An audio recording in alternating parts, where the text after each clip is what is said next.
JSAUX has released 2 Steam Deck docks that are widely popular, widely recommended by many YouTubers, including High Tech Lowlife. What about the 3rd version though? That's right. There is a version 3 of the JSAUX Steam Deck dock, but before we get to that, we need to address the fact that JSAUX released an update for their older docks. One of the big issues that both of the JSAUX docks that I reviewed had was the fact that it just wouldn't work on one of my LG TVs. But JSAUX recently released an update which allows you to directly plug your Steam Deck dock into a Windows PC and update it using their utility. The instructions differ between which JSAUX Steam Deck dock that you bought. If you have version 1 of the Steam Deck dock, you need to plug in the elbow piece directly into your computer. It has to be a Windows PC. You can use a USB-C to USB-A converter, or if you have a USB-C port on your own computer, that's even better. If you have the 2nd version of the Steam Deck dock, the upgraded Steam Deck dock, you will need a separate USB-C cable. You need to plug your USB-C cable into the PD port of the dock and then plug it in directly to your computer. And yes, it has to be a Windows computer. I'll admit, it's kind of sketch looking, but you know what, it's whatever. Now for the moment of truth, to see if it works. To see if this updated dock now works on this LG TV that I know for a fact had issues when I recorded the first 2 Steam Deck dock reviews, and look at that, it works just fine. Nothing out of the ordinary here, thank goodness. And look at that, you can even play some video games. We're gonna play some non-Steam titles. And it's not even the fact that I like this TV or the fact that this TV is special or anything, it's just the fact that, well, it works on all of my TVs in my house now. But I know why you guys came here. You guys came to see the new Steam Deck dock. I do have to say, this product box is a lot bigger than the other boxes that JSAUX put their docks in. It gives me hope that the unboxing experience is going to be a more premium experience. So first, let's get that tape off of there. When you're good with your nails, you can do things like get tape off of boxes without messing the box up, like so. As you can see here, no muss, no fuss, and wow, look at that. It is a more premium feeling experience. So first, let's talk about all of this stuff. This right here is a thermal pad. As you can see here, this thermal pad was made for a full-sized SSD. I do wish they included more thermal pads, but thermal pads aren't that expensive, honestly. And as you can see here, here's some documentation. There's some documentation there, and finally we get to the good part, the dock. The dock itself is wrapped up in this nice bag material. I'm not sure what it is, but it's really nice feeling, and I don't know why. That said, let's get rid of this bag here. And as you can see here, the dock feels a lot heavier than any other dock that JSAUX has made yet. As you can see here, this dock isn't very heavy, but it's very dense. It would make for a good bludgeoning tool. And here's our gigabit Ethernet port right there. Same as before, and you've got 2 USB 3.0 ports right there. And you've got an HDMI port that's said to do 4K at 60 Hz. Like with many docks out there, the JSAUX dock has a built-in USB cable. Standard dock fare. What's not standard though is this SSD in here. Mine in particular came with a 2TB NVMe SSD from Lexar. Lexar is a pretty reputable brand, but I'm gonna level with you, I don't have any experiences with their SSDs. This one in particular isn't even sold in the West, this is sold in China only. The SSD by itself is around 999 Chinese yuan. As you can see here, this metal back plate, it's not a back plate, it's a top plate.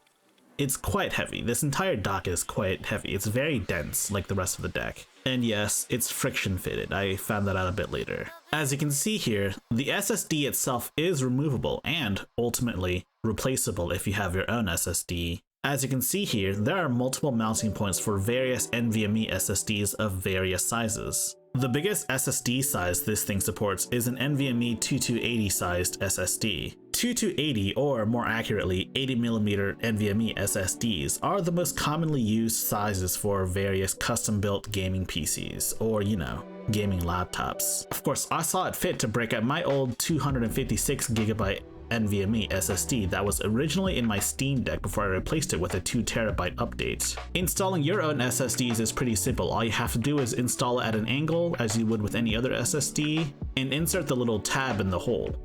I really like the fact that this entire process is toolless. You don't need a screwdriver to do this. Massive props to JSAUX for doing this for a dock. As you can see here, it's now secure in the hole. It's also a good opportunity to copy games and other stuff from my old NVMe SSD over to my brand new one, things that I didn't back up prior. Let me give you a better close-up of how to install an NVMe SSD. As you can see here, this is your bog standard 2280 SSD.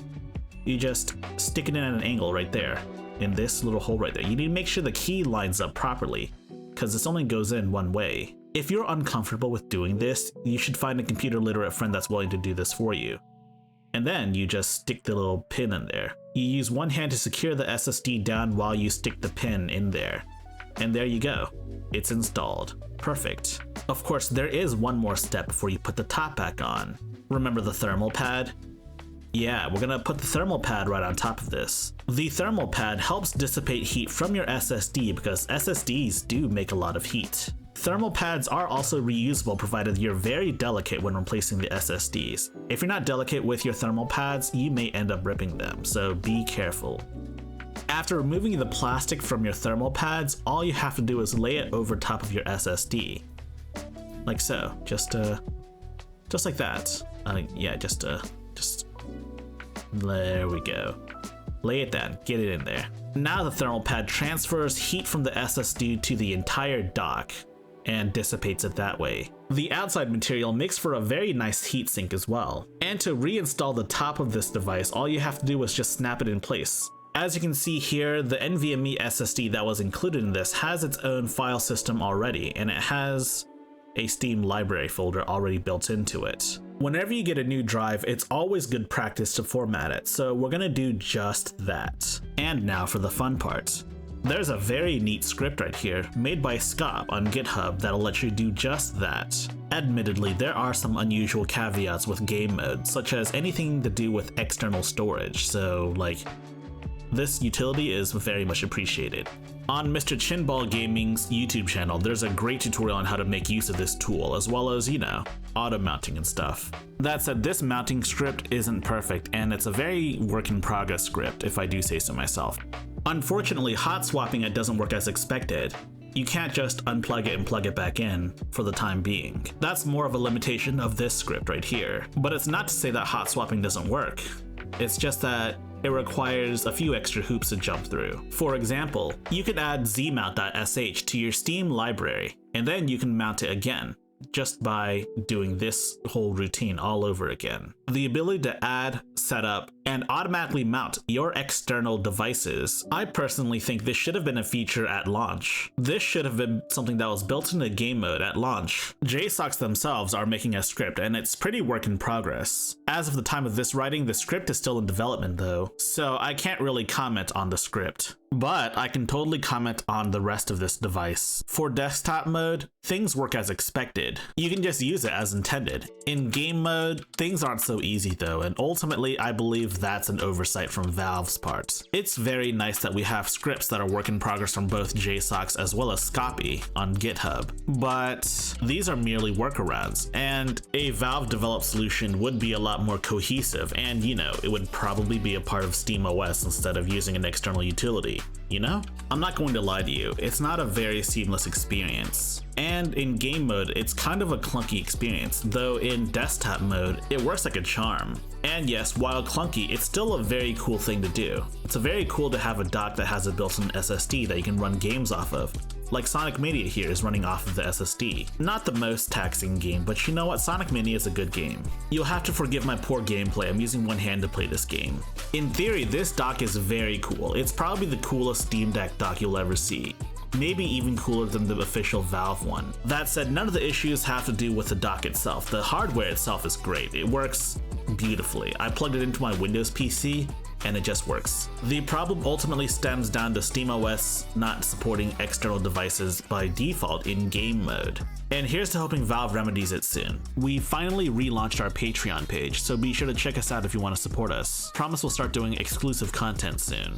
If you like high-tech low-life, you should subscribe and check out my other videos. And for more high-tech low-life updates, be sure to join our Discord server in the description below.